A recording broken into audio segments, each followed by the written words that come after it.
ரசூல்லா மனம் உடைஞ்சு நொறுங்கி போய் மனக்கவலையில் இருக்கும் பொழுது அல்லாஹ் சொல்லி காமிக்கிறான், நீர் அப்படின்ற நீர் தடாகத்தை கொடுத்துருக்கேன்னு சொல்லி.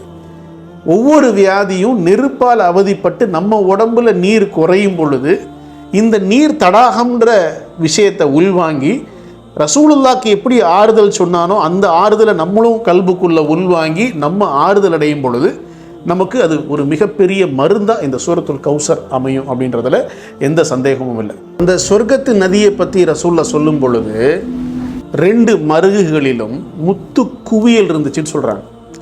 அதில் தான் நதி போன்ற அந்த நீர் போனதாக ரசூல்லா சொல்லி காமிக்கிறாங்க. இங்கே பாருங்கள், நம்ம உடலில் நீங்கள் பார்த்துருப்பீங்க, முதுகு அப்படின்ற வார்த்தை இருக்கு இல்லையா? அந்த முதுகுன்ற வார்த்தை எங்கேருந்து பிறந்த வார்த்தை அப்படின்னா மதகுன்ற சொல்லிலிருந்து பிறந்த வார்த்தை.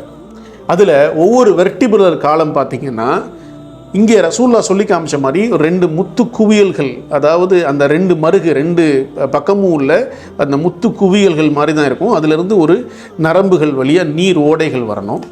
உடம்புகளில் ஒவ்வொரு தசையையும் கனெக்ட் பண்ணக்கூடிய பல விதமான அந்த நியூரோ டிரான்ஸ்மிட்டர்னு சொல்லக்கூடிய அந்த நீர் திவளைகளை சேர்த்து வைக்கக்கூடிய கிண்ணங்கள் இருக்குது.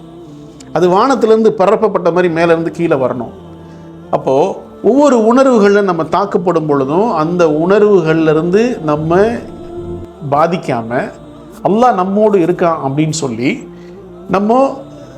நமக்கு தந்த அந்த நீர் தடாகத்தை, ரசூலுல்லாஹ்க்கு தந்த நீர் தடாகத்தை நமக்கும் அல்லாஹ் தருவான் அப்படின்ற அந்த நம்பிக்கையில் அவன்கிட்ட துஆ செஞ்சு நம்மளோட இழப்பை, நம்மளோட விஷயங்களை தியாகம் செஞ்சோன்னா, குர்பானி கொடுத்தோன்னா நமக்கு இந்த சூரத்துல் கௌசர் ஒரு ஆகச்சிறந்த மருந்தாக அமையும்.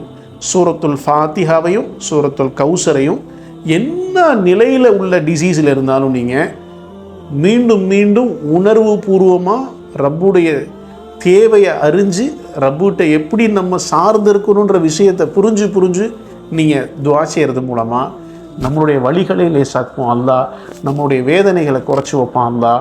அதே நேரத்தில் நமக்கு மறுமைக்கான வழியை லேசாக்கி வைப்பான் இன்ஷா அல்லாஹ்.